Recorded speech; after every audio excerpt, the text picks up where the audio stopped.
ರೀತಿ ನೋಡಿ ಡಿ.ಕೆ. ಸುರೇಶ್ ಆಗಿತ್ತು, ವಿನಯ್ ಕುಲಕರ್ಣಿ ಅವರು ದೇಶ ವಿಭಜನೆಯ ಮಾತುಗಳನ್ನಾಡಿದ್ರು, ದೊಡ್ಡ ಮಟ್ಟದ ಆಕ್ರೋಶ ವ್ಯಕ್ತವಾಯಿತು. ಇದನ್ನ ಸರಿ ಮಾಡೋಕೆ ಏನೇನೋ ಪ್ರಯತ್ನಗಳಾಯಿತು. ಇದ್ರ ಬೆನ್ನಿಗೆ ಈಗ ಬಿಜೆಪಿ ನಾಯಕರ ಸರದಿ. ಮಾಜಿ ಸಚಿವ ಕೆ.ಎಸ್. ಈಶ್ವರಪ್ಪನವರು ನಾಲಿಗೆ ಹರಿಬಿಟ್ಟು ಮತ್ತೊಂದು ವಿವಾದವನ್ನ ಮೈ ಮೇಲೆ ಎಳೆದುಕೊಂಡಿದ್ದಾರೆ. ಡಿ.ಕೆ. ಸುರೇಶ್ ವಿನಯ್ ಕುಲಕರ್ಣಿಯ ವಿರುದ್ಧ ಈಶ್ವರಪ್ಪನವರು ಆಕ್ರೋಶ ವ್ಯಕ್ತಪಡಿಸಿದ್ರು.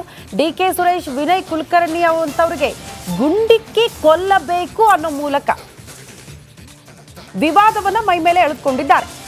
ಗುಂಡಿಟ್ಟಿ ಕೊಂದು ಬಿಡಿ ಅವ್ರನ್ನ ಅಂತದೊಂದು ಆದೇಶ ಕೊಡಬೇಕು ಪ್ರಧಾನಿ ನರೇಂದ್ರ ಮೋದಿ ಅವರೇ ಅಂತ ಮಾಜಿ ಸಚಿವ ಕೆ.ಎಸ್. ಈಶ್ವರಪ್ಪನವರು ಮಾತನಾಡಿರೋದು. ಈಗ ಸಹಜವಾಗಿ ಕಾಂಗ್ರೆಸ್ ನಾಯಕರು ಇದಕ್ಕೆ ಆಕ್ರೋಶ ವ್ಯಕ್ತಪಡಿಸಿದ್ದಾರೆ. ಕಾನೂನು ಸಚಿವ ಎಚ್.ಕೆ. ಪಾಟೀಲ್ ಅವರಂತೂ 24 ಗಂಟೆ ಡೆಡ್ಲೈನ್ ಕೊಟ್ಟಿದ್ದಾರೆ. ಈ ಕೂಡಲೇ ಈ ಮಾತನ್ನು ವಾಪಸ್ ಪಡ್ಕೊಳ್ಬೇಕು ಅಂತ. ಸೊ ಕಾದ್ ನೋಡ್ಬೇಕು ಈಶ್ವರಪ್ಪನವರಿಗೆ ಹೇಗೆ ಇದನ್ನ ಬಗೆಹರಿಸ್ತಾರೆ ಅಂತ. ಏನ್ ಹೇಳಿದಾರೆ ಕೇಳಿಸ್ಕೊಳ್ಳಿ ಒಮ್ಮೆ. ಇಬ್ಬರು ರಾಷ್ಟ್ರದ್ರೋಹಿಗಳು ಡಿ.ಕೆ. ಸುರೇಶ್ ಮತ್ತು ವಿನಯ್ ಕುಲಕರ್ಣಿ. ನಾವು ದಕ್ಷಿಣ ಭಾರತವನ್ನ ಬೇರೆ ರಾಷ್ಟ್ರವಾಗಿ ಕೇಳ್ತೀರ ಅಂತ ಹೇಳಿರಲ್ಲ, ಆ ಎರಡೂ ರಾಷ್ಟ್ರದ್ರೋಹಿಗಳನ್ನ ನಿಮಗೆ ತಾಕತ್ತಿದ್ರೆ ಪಕ್ಷದಿಂದ ಕಿತ್ತು ಬಿಸಾಕಿ ಅವಾಗ ನಿಮಗೆ ಗೊತ್ತಾಗತ್ತೆ ನಿಮ್ಮ ಅಧ್ಯಕ್ಷ ಹೋಗೋದು ಅಂತ. ನಿಮಗೆ ತಾಕತ್ತಿಲ್ಲ. ಹೆಂಗಾರು ಮಾಡಿ ಎಲ್ಲಾರನ್ನೂ ಒಟ್ಟಾಗಿ ಇಟ್ಕೋಬೇಕು. ಇನ್ನೊಂದು ಬಾರಿ ಈ ರೀತಿ ಮಾತುಗಳಾಡಿದ್ರೆ ಈ ಸಭೆಯ ಮುಖಾಂತರ ನಾನು ನರೇಂದ್ರ ಮೋದಿ ಅವ್ರಿಗೆ ಹೇಳಕ್ ಇಷ್ಟಪಡ್ತೇನೆ. ಡಿ.ಕೆ. ಸುರೇಶ್ ವಿನಯ್ ಕುಲಕರ್ಣಿ ಇಂಥ ರಾಷ್ಟ್ರದ್ರೋಹಿಗಳು ದೇಶವನ್ನ ಛಿದ್ರ ಮಾಡ್ತೀವಿ ಅಂತ ಹೊರಡ್ತಾರಲ್ಲ, ಅವ್ರಿಗೆ ಗುಂಡಿಕ್ಕಿ ಕೊಲ್ಲಂತ ಕಾನೂನು ತನ್ನಿ. ಏನ್ ಅನ್ಕೊಂಡಿದ್ದೀರಿ ದೇಶ ಅಂದ್ರೆ? ಓಕೆ, ಇದಕ್ಕೆ ಸಚಿವರಾಗಿರುವಂಥ ಎಚ್.ಕೆ. ಪಾಟೀಲ್, ಯಾಕಂದರೆ ಕಾನೂನು ಸಚಿವರಾಗಿದ್ದ ಎಚ್.ಕೆ. ಪಾಟೀಲ್ ಅವರು 24 ಗಂಟೆ ಒಳಗಾಗಿ ಈ ಮಾತನ್ನು ವಾಪಸ್ ತಗೊಳ್ಬೇಕು ಅಂತ ಹೇಳಿದ್ದಾರೆ. ಎಚ್.ಕೆ. ಪಾಟೀಲ್ರು ಗುಂಡಿಕ್ಕಿ ಕೊಲ್ಲಬೇಕು ಅಂತಂದರೆ ಏನು ವಿವಾದದ ಕಿಡಿ ಹೊತ್ತಿಸಿದ್ದಾರೆ. ಈಶ್ವರಪ್ಪನವರ ಗುಂಡಿನ ಹೇಳಿಕೆ ಡಿ.ಕೆ. ಸುರೇಶ್ ಮತ್ತು ವಿನಯ್ ಕುಲಕರ್ಣಿ ಅವರನ್ನು ಗುಂಡಿಟ್ಟು ಕೊಲ್ಲಬೇಕು. ಇದಕ್ಕೆ ಇದೀಗ ಕಾನೂನು ಸಚಿವ ಎಚ್.ಕೆ. ಪಾಟೀಲ್ ವಾರ್ನಿಂಗ್ ಮಾಡಿದ್ದಾರೆ. ಒಮ್ಮಿಂದೊಮ್ಮೆಲೆ ಪ್ರಚಾರಕ್ಕೆ ಬರಲು ಪ್ರಚೋದನಕಾರಿ ಹೇಳಿಕೆಯನ್ನು ಕೊಟ್ಟಿದ್ದಾರೆ. ಏನು ಹೇಳಿದ್ದಾರೆ ಕೇಳಿಸ್ಕೊಳ್ಳಿ. ಮಾತುಗಳು, ಈ ಪ್ರಚೋದನಕಾರಿ ಮಾತುಗಳು ಇವು ನಮ್ಮನ್ನು ಏನು ಒಮ್ಮಿಂದೊಮ್ಮಕ್ಕಲೇ ಹೆಚ್ಚು ಪ್ರಚಾರ ಗಿಟ್ಟಿಸಿ ಹೀರೋ ಆಗಿಬಿಡ್ತೀವಿ ಅನ್ನುವ ಆ ಕಲ್ಪನಾ ಲೋಕದಲ್ಲಿ ಏನಿರ್ತಾರೆ ಅವರು ಭಾಳ ದೊಡ್ಡ ಪ್ರಮಾದಗಳನ್ನು ಮಾಡ್ತಾ ಇದ್ದಾರೆ. ರಾಜಕಾರಣದಲ್ಲಿ 40-50 ವರ್ಷ ಇರುವಂಥವರು ಈ ರೀತಿಯ ಮಾತುಗಳು ಭಾಳ ದುಷ್ಪರಿಣಾಮವನ್ನು ಬೀರ್ತಾವೆ. ನಾನು ಇಷ್ಟೇ ಅಪೇಕ್ಷೆ ಮಾಡ್ತೇನೆ. ಅದು ಯಾವ ಆವೇಗದಲ್ಲಿ ಅಂದರೂ ಏನೋ ಗೊತ್ತಿಲ್ಲ, 24 ತಾಸದಲ್ಲಿ ಅವರು ವಾಪಸ್ ಪಡೆದ್ರೆ ಅದು ಅವ್ರಿಗೆ ಶೋಭೆ ತರ್ತದೆ. ಈ ಪ್ರಚೋದನಕಾರಿ ನೋಡಿ, ಡಿ.ಕೆ. ಸುರೇಶ್ ವಿನಯ್ ಕುಲಕರ್ಣಿ ಅವರು ದೇಶ ವಿಭಜನೆ ಮಾತಾಡಿದ್ರು, ಹಾಗೆ ಹೇಳ್ಬಾರ್ದು ಅಂತ ಹೇಳಿದ್ವಿ. ಇವ್ರು ಹೇಳಿದ್ದು ಕೂಡ ತಪ್ಪು ಅಂತ ಅನ್ಸುತ್ತೆ. ಗುಂಡಿಟ್ಟು ಕೊಲ್ಲಬೇಕು ಅಂದ್ರೆ ಏನ್ ಸಂದೇಶ? ಇದು ಚಪ್ಪಾಳೆಗಾಗಿ ಹೇಳುವಂಥ ಮಾತುಗಳು, ಬೇರೆ ಏನೂ ಇರೋದಿಲ್ಲ. ಅಲ್ಲಿ ನೆರೆದಿದ್ದವರನ್ನು ಒಂದು ರಂಜಿಸೋದು, ಚಪ್ಪಾಳೆ ತಟ್ಟೋದಕ್ಕೆ ಹೇಳುವಂಥ ಮಾತುಗಳಾಗಿರ್ತದೆ. ಆಮೇಲೆ ಗುಂಡಿಟ್ಟು ಕೊಲ್ಲಬೇಕು ಅಂತ ಹೇಳೋರಿದ್ದಾರಲ್ಲ, ನಾನು ಒಂದೇ ಕೇಳೋದು ಇಂಥವ್ರನ್ನೆಲ್ಲ, ನೀವು ಯಾಕೆ ಮಾಡಲ್ಲ ಅದನ್ನು? ನೀವು ಮತ್ತೊಬ್ಬರಿಗೆ ಯಾಕೆ ಪ್ರಚೋದನೆ ಕೊಡ್ತೀರಿ? ನೀವು ಯಾಕೆ ಪ್ರಚೋದನೆ ಕೊಡ್ತೀರಿ? ನೀವು ಯಾವುದೇ ಹೇಳಿಕೆಗಳನ್ನು ನೀವು ಮಾಡಿ ಅನ್ನೋರು ನಿಮ್ಮ ಮಕ್ಕಳ ಹತ್ರ ಮಾಡಿಸಿ. ನಿಮ್ಮ ಮಕ್ಕಳ ಯಾರು ಅಲ್ವಾ? ಯಾವುದನ್ನಾದರೂ ಕೂಡ ನಾನು ಹೇಳ್ತಾ ಇರುವಂಥದ್ದು, ನಾವು ನಮ್ಮ ಮಕ್ಕಳು ಒಂದು ಗಾದೆ ಮಾತಿದೆಯಲ್ಲ, ಭಗತ್ ಸಿಂಗ್ ಆಗ್ಬೇಕ್ರಿ, ಸುಭಾಷ್ ಚಂದ್ರ ಬೋಸ್ ಆಗಬೇಕು. ಯಾರು ನಿನ್ನ ಮಕ್ಕಳ ಅಂತ ಅಲ್ಲಲ್ಲ, ಪಕ್ಕದ ಮನೆಯವ್ರ ಮಕ್ಕಳಾಗಬೇಕು ಅಂತ.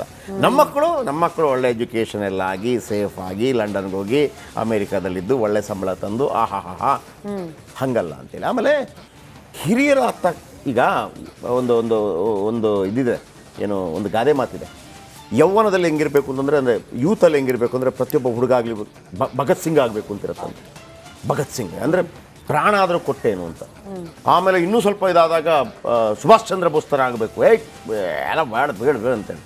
ಆಮೇಲೆ ಒಂದು 40 ವರ್ಷ ಆದಾಗ ಇಲ್ಲ ರೀ, ಗಾಂಧಿ ಹೇಳಿದ್ದೆ ಕರೆಕ್ಟು, ಅಂದರೆ ಶಾಂತಿಯಿಂದಿರಬೇಕು, ಎಲ್ಲವನ್ನು ಸಮಸ್ಯೆಯನ್ನು ನಿವಾರಣೆ ಮಾಡೋಕ್ಕಾಗತ್ತೆ ಅಂತ ಇಂಥ ಹೇಳಿಕೆಗಳಿದೆಯಲ್ಲ, ಇಂಥ ಹೇಳಿಕೆಗಳು ಅವರ ಹೇಳಿಕೆಗಳಾಗಲಿ, ಡಿ ಕೆ ಸುರೇಶ್ ಹೇಳಿಕೆ, ವಿನಯ್ ಕುಲಕರ್ಣಿ ಹೇಳಿಕೆ, ಈಶ್ವರಪ್ಪ ಹೇಳಿಕೆ, ಇದು ಯಾವತ್ತೂ ಕೂಡ ಸಮಾಜದಲ್ಲಿ ಶಾಂತಿ ನೆಮ್ಮದಿಯನ್ನು ಕಾಪಾಡೋದಿಲ್ಲ. ನಾವೇನು ಇದರಿಂದಾಗಿ ನಾವು ಸಮಾಜಕ್ಕೆ ಏನು ಒಳ್ಳೆಯದು ಮಾಡೋದಿಲ್ಲ. ಸಮಾಜಕ್ಕೆ ಒಳ್ಳೆಯದು ಅಂತಂದರೆ ಕೇವಲ ಏನು ಬಾರ್ಡರ್ ನಿಂತ್ಕೊಂಡು ಸೈನಿಕನೇ ಆಗಬೇಕು ಅಂತಿಲ್ಲ. ಒಂದು ಊರಲ್ಲಿ ಏನೂ ಇಲ್ಲದ ಒಂದು ಮರಕ್ಕೆ ಒಂದು ಗಿಡಕ್ಕೆ ನೀರು ಹಾಕಿ ಅದನ್ನು ಬೆಳೆಸೋ ಮುಖಾಂತರ ಒಂದು 4 ಜನರಿಗೆ ಉಸಿರಾಡೋದಕ್ಕೆ ಅವಕಾಶ ಮಾಡಿಕೊಡ್ತಾನ, ಅವನು ದೇಶಪ್ರೇಮಿನೇ. ಯಾವುದೋ ಒಂದು ಬಡ ಮಕ್ಕಳಿಗೆ ಒಂದು ರಿಟೈರ್ಡ್ ಟೀಚರ್ ಪಾಠ ಹೇಳ್ಕೊಡ್ತಾರ, ಅದು ದೇಶಪ್ರೇಮವೇ. ಒಂದು ರಿಕ್ಷಾ ಡ್ರೈವರ್ ಒಂದು ಗರ್ಭಿಣಿ ಹೆಣ್ಮಕ್ಳು, ಒಂದು ಅಸಹಾಯಕರಿಗೆ ಒಂದು ರಿಕ್ಷಾದಲ್ಲಿ ಫ್ರೀ ಕರ್ಕೊಂಡು ಹೋಗ್ತಾರ, ಅದು ಕೂಡ ದೇಶಪ್ರೇಮವೇ. ದೇಶಪ್ರೇಮ ಎಲ್ಲವೂ ಕೂಡ ದೇಶಪ್ರೇಮವೇ. ಅಥವಾ ಏನೂ ಇಲ್ವಾ, ಒಬ್ಬ ಕೆಲಸ ಮಾಡ್ತಾ ಹೋಗ್ತಾನೆ, ಅವನವನ ಕೆಲಸ ಮಾಡ್ತಾನೆ, ಕರೆಕ್ಟಾಗಿ ಟ್ಯಾಕ್ಸ್ ಕಟ್ತಾನೆ, ಆ ಟ್ಯಾಕ್ಸ್ನಿಂದ ಅಲ್ಲಿ ಸೈನ್ಯದಲ್ಲಿರುವಂಥ ಸೈನಿಕರಿಗೆ ಸಂಬಳ ಕರೆಕ್ಟಾಗಿ ಹೋಗುತ್ತೆ, ಅವರಿಗೆ ಬೇಕಿರುವಂಥ ಫೆಸಿಲಿಟೀಸ್ ಹೋಗುತ್ತೆ, ಅವನು ದೇಶಪ್ರೇಮಿನೇ. ದೇಶಪ್ರೇಮಿ ಅಂತಂದರೆ ನಾವು ಕ್ಯಾಟಗರೈಸ್ ಮಾಡೋಕ್ಕಾಗಲ್ಲ. ಅವನವನ ಬಕುತಿಗೆ, ಅವನವನ ಭಾವಕ್ಕೆ ದೇಶಪ್ರೇಮಿನೇ. ಇಂಥ ಹೇಳಿಕೆಗಳಿದೆಯಲ್ಲ, ಆ ನಾಯಕರುಗಳು ಮತ್ತು ಅದಕ್ಕೆ ಸಂಬಂಧಪಟ್ಟ ಪಕ್ಷಗಳು ವಾರ್ನಿಂಗ್ ಕೊಡಬೇಕಾಗತ್ತೆ. ಈಗ ಯಡಿಯೂರಪ್ಪನವರಿದ್ದಾರೆ, ಯಾವತ್ತಾದ್ರೂ ಇಂಥ ಮಾತುಗಳನ್ನು ಹೇಳಿದಾರ? ಇಲ್ಲ. ದೇವೇಗೌಡರಿದ್ದಾರೆ, ದೊಡ್ಡ ನಾಯಕರು ಯಾವತ್ತಂತ ಮಾತುಗಳನ್ನು ಹೇಳೋದಿಲ್ಲ. ಈಗ ಯಾವುದು ಸುತ್ತೂರು ಮಠ ವಿಚಾರಕ್ಕೆ ಸಂಬಂಧಪಟ್ಟ ಹಾಗೆ ಯಡಿಯೂರಪ್ಪನವ್ರ ಹತ್ರ ಕೇಳಲಾಯಿತು. ಅವರು ನೋಡಿ ಇದಕ್ಕೆ ನಾನು ಉತ್ತರ ಕೊಡೋದಿಲ್ಲ, ಇದು ಮಾಡೋ ತಪ್ಪು ಅಷ್ಟೇ ಹೇಳ್ಬಿಟ್ಟು ನಿಲ್ಲಿಸ್ಬಿಟ್ರು. ಅವ್ರಿಗೆ ಗೊತ್ತಿದೆ ಇದು ಗಲಾಟೆ ಆಗತ್ತೆ, ನಾನು ಜೋರು ಮಾತಾಡಿದ್ರೆ ಅಂತ. ಯಾವಾಗ ನಿಮ್ಮ ಹತ್ರ ತಾಕತ್ತಿರೋದಿಲ್ವೋ, ಯಾವಾಗ ನಿಮ್ಮ ಹತ್ರ ಸ್ಟಫ್ ಇರೋದಿಲ್ವೋ, ಇಂಥ ಪ್ರಚೋದನಕಾರಿ ಹೇಳಿಕೆಗಳ ಮುಖಾಂತರ ನೀವು ಗಮನ ಸೆಳೆಯುವಂಥ ಪ್ರಯತ್ನವನ್ನು ಮಾಡ್ತೀರಿ. ಒಳಗೆ ಖಾಲಿ ಅಂತ ಲೆಕ್ಕ. ಓಕೆ, ಮುಂದಿನ ಸುದ್ದಿಗೆ ಹೋಗೋಣ. ಈಗ ನಾವು ಕರ್ನಾಟಕ ಅಖಾಡದಲ್ಲಿ ತತ್ಕ್ಷಣಕ್ಕೆ ಏನಾದರೂ ಚುನಾವಣೆ ನಡೆದ್ರೆ ಯಾರ ಪರವಾಗಿ ಜನರ ಒಲವು ಇರಬಹುದು, ಯಾವ ಪಕ್ಷ ಗೆಲ್ಲಬಹುದು, ಯಾವ ಪಕ್ಷಕ್ಕೆ ಅತಿ ಹೆಚ್ಚಿನ ಸೀಟ್ ಸಿಗುತ್ತೆ, ಈ ಬಗ್ಗೆ ನಿಮ್ಮ ರಿಪಬ್ಲಿಕನ್ ಒಪಿನಿಯನ್ ಪೋಲ್ ಓಪನ್ ಮಾಡಿದಾಗ ಸಿಕ್ಕಿರುವ ಉತ್ತರ ಏನು? ಆ ಬಗ್ಗೆ ಒಂದು ವರದಿ ಇದೆ, ಬನ್ನಿ ನೋಡ್ಕೊಂಡು ಬರೋಣ. ಲೋಕ ಅಖಾಡದಲ್ಲಿ ಸೋಲು ಗೆಲುವಿನ ಲೆಕ್ಕಾಚಾರ. ರಿಪಬ್ಲಿಕ್ ಕನ್ನಡ ಒಪಿನಿಯನ್ ಪೋಲ್ನಲ್ಲಿ ಜನರ ಉತ್ತರ. ಎಸ್, ರಾಜ್ಯದಲ್ಲಿ ತಕ್ಷಣಕ್ಕೆ ಲೋಕಸಭಾ ಚುನಾವಣೆ ನಡೆದರೆ ಫಲಿತಾಂಶ ಯಾವ ರೀತಿ ಇರುತ್ತೆ ಅನ್ನೋ ಪ್ರಶ್ನೆಗೆ ಮತದಾರರೇ ಉತ್ತರ ಕೊಟ್ಟಿದ್ದಾರೆ. ರಿಪಬ್ಲಿಕ್ ಕನ್ನಡ ನಡೆಸಿರೋ ಅತಿ ದೊಡ್ಡ ಒಪಿನಿಯನ್ ಪೋಲ್ನಲ್ಲಿ ಜನರ ನಾಡಿ ಮಿಡಿತ ಬಹಿರಂಗವಾಗಿದೆ.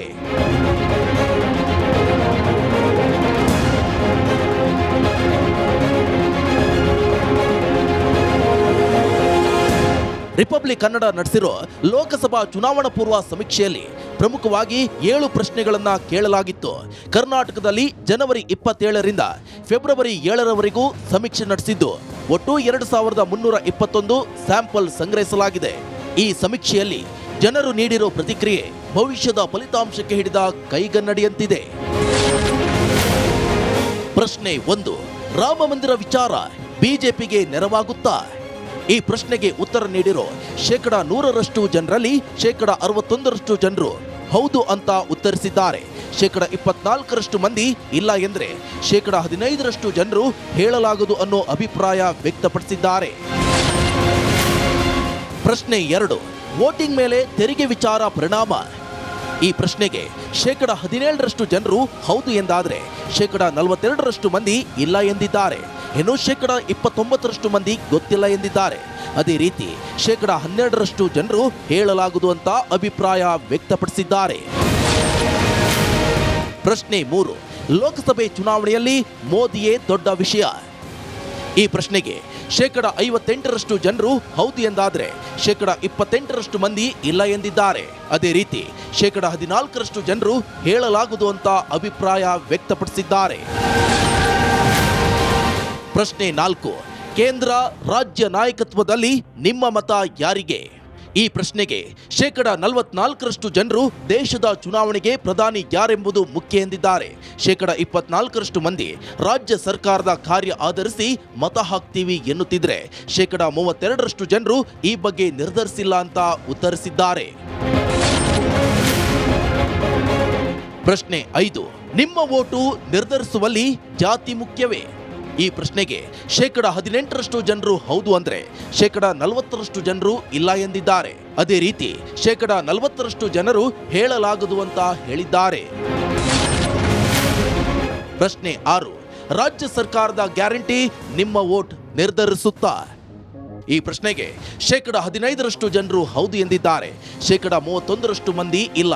ದೇಶದ ಚುನಾವಣೆಯಲ್ಲಿ ಬೇರೆ ವಿಚಾರ ಮುಖ್ಯ ಅಂತ ಹೇಳಿದ್ರೆ 24% ಜನರು ಇಲ್ಲ, ಗ್ಯಾರಂಟಿಗಳಿಂದ ವೋಟ್ ಮೇಲೆ ಪ್ರಭಾವ ಇಲ್ಲ ಅಂತ ಉತ್ತರಿಸಿದ್ದಾರೆ. ಇದೇ ವೇಳೆ 30% ಮಂದಿ ಹೇಳೋಕೆ ಆಗಲ್ಲ ಎಂದಿದ್ದಾರೆ. ಪ್ರಶ್ನೆ 7, ಲೋಕಸಭೆ ಚುನಾವಣೆಯಲ್ಲಿ ದೇಶದ ಭದ್ರತೆ ಮುಖ್ಯವೇ? ಈ ಪ್ರಶ್ನೆಗೆ 22% ಜನರು ಹೌದು ಎಂದರೆ 49% ಮಂದಿ ಇಲ್ಲ ಎಂದಿದ್ದಾರೆ. ಇನ್ನು 29% ಜನರು ಹೇಳಲಾಗದು ಅಂದಿದ್ದಾರೆ. ದಳಕಮಲ ದೋಸ್ತಿಗೆ ಬಂಪರ್ ಗೆಲುವು. ಸದ್ಯ ರಾಜ್ಯದಲ್ಲಿ ಲೋಕಸಭಾ ಚುನಾವಣೆ ನಡೆದರೆ ಬಿಜೆಪಿ ಜೆಡಿಎಸ್ ದೋಸ್ತಿಗೆ ಹೆಚ್ಚು ಸ್ಥಾನ ಸಿಗಲಿದೆ ಅನ್ನೋದು ರಿಪಬ್ಲಿಕ್ ಕನ್ನಡ ಒಪಿನಿಯನ್ ಪೋಲ್ ಫಲಿತಾಂಶದಲ್ಲಿ ಬೆಳಕಿಗೆ ಬಂದಿದೆ. ಅದರ ಪ್ರಕಾರ ಬಿಜೆಪಿ ಜೆಡಿಎಸ್ ಮೈತ್ರಿ ಪರ 56% ಮತ ಬಂದಿದ್ದು 23ರಿಂದ 25 ಸ್ಥಾನವನ್ನ ಮೈತ್ರಿಕೂಟ ಗೆಲ್ಲಲಿದೆ. ಅದೇ ರೀತಿ ಕಾಂಗ್ರೆಸ್ ಪರ 37% ಜನರು ಒಲವು ತೋರಿದ್ದು 2ರಿಂದ 5 ಸ್ಥಾನವನ್ನ ಕಾಂಗ್ರೆಸ್ ಗೆದ್ದುಕೊಳ್ಳಲಿದೆ ಅಂತ ಜನರು ಅಭಿಪ್ರಾಯ ವ್ಯಕ್ತಪಡಿಸಿದ್ದಾರೆ.